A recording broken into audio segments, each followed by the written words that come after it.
Román Losinski. Circuito Éxitos. Son las 7:40 de la mañana. Gracias por acompañarnos en la señal de éxitos. Mire, si hay una gente, una instancia, una organización seria, metódica, además de trayectoria en el pulso de la economía, de la capacidad de compra, es Senda, ¿cierto? Y bueno, hoy queremos hablar también con Óscar Mesa, director del Centro de Documentación y Análisis Social de la Federación Venezolana de Maestros, Sendas, PhD en Economía, profesor universitario. Siempre un gusto, Óscar. Buen día, ¿cómo está? Buenos días, Román, y buenos días a los amigos que nos escuchan a esta hora. Un placer. Óscar, la canasta del mes de abril, lista, las cifras están todavía. No, las estamos procesando, pero los datos, digamos, los datos preliminares que tenemos apuntan a que como el tipo de cambio, digamos, varió relativamente de manera menor que el comportamiento que ha tenido, estamos hablando de 3,47%, que fue la variación del tipo de cambio durante el mes de abril.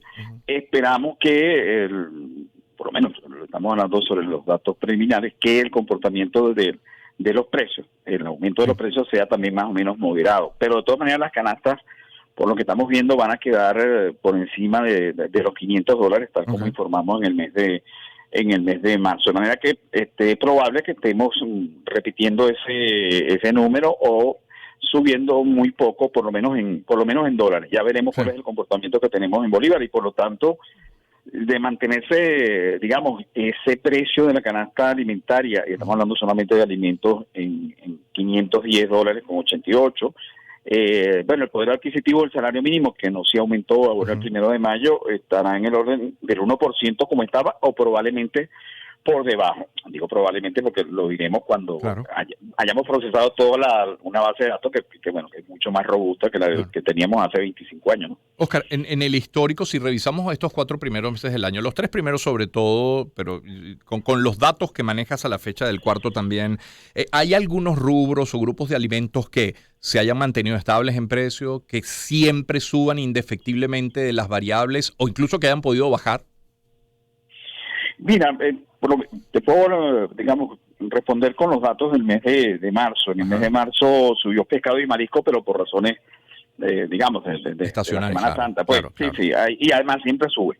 Hay que decir que pescado y marisco nunca baja, nunca baja para tener las costas que tenemos, pero claro, no es lo mismo vender, digamos, en el espacio a precios internacionales que vender aquí también en Venezuela. Eso también hay que entenderlo. Y el segundo rubro que subió fue cereales y productos derivados.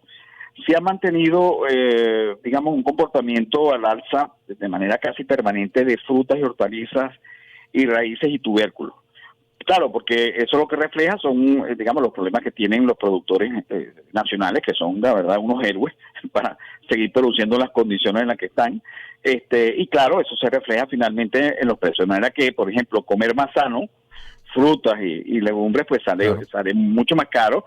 Y aparte de eso, por supuesto, las proteínas. Siempre, digamos, lo más costoso de los alimentos que tenemos aquí en la canasta alimentaria son las proteínas, efectivamente. Y ahí están, bueno, los pescados que acabo de decir, también, por supuesto, la carne y el queso también ha subido de manera importante. Óscar, recientemente lo has comentado, no hubo un aumento salarial, sí hubo un ajuste en 2 bonos. Estamos hablando de aproximadamente más o menos $70 mensuales, que es la suma de esos 2 bonos ajustados. Con esos $70, ¿qué se puede comprar hoy? Bueno, habría que decir 75 si le suman los 5 del salario mínimo para los trabajadores activos. Para los trabajadores activos. Ahí hay que establecer una diferencia importante. Los pensionados, dentro de los cuales estoy incluido yo, solamente 49. tenemos de manera segura. 49 según el ministro del Trabajo. No, los jubilados.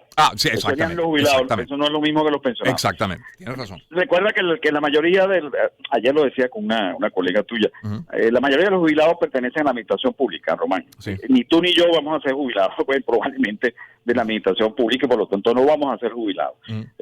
Salvo algunas empresas que tienen alguna política de jubilación, ¿no? Eso es. Pero del resto somos pensionados, y los pensionados lo que vamos a recibir con toda seguridad son $5. Eventualmente, si nos llegaran a cancelar de manera regular, tal como lo están prometiendo, el bono de $20, tendríamos 25. Un pensionado, en consecuencia, que requiere solamente $100 para poder comer, como cualquier persona, como Román, pues bueno, solamente pudiera en el mejor de los casos cubrir el 25% de lo que requiere en un mes solo para alimentarse.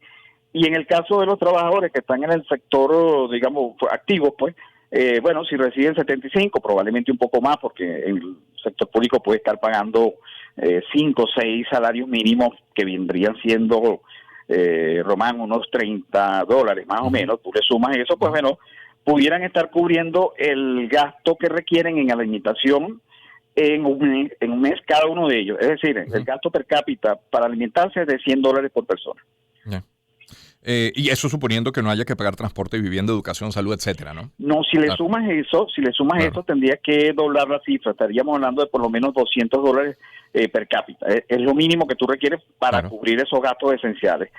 Bueno, como tú verás, eso está muy lejos de los $5 que cobramos los pensionados. Ponle tú 25 si es que finalmente cumple, y está también, digamos, casi la mitad de lo que se requiere para los trabajadores que están activos. Y esa es la razón por la cual los trabajadores activos no pueden llegar con su propio salario a los puestos de trabajo pagando el transporte, porque el transporte se ha convertido en un gasto bien importante que ha llevado a las empresas privadas a contratar servicios, digamos, privados de transporte, porque si no, ¿cómo llegan los trabajadores y cómo produces tú? Entonces, ahí tenemos un problema bien serio. Y la gente que vive, Román, en los valles del Tuy, en periferia, en San Antonio, tiene que estar pagando mínimo $1 ida y vuelta, y aquí ya en Caracas se siente el impacto de lo que se suponía que iba a ser el ajuste del salario mínimo, y están cobrando no menos de 8 bolívares y 10, dependiendo del trayecto que se haga. Claro. El metro sube a 4 el próximo día domingo. Oscar, gracias, pendiente de las cifras de abril cuando las tengan, ¿vale?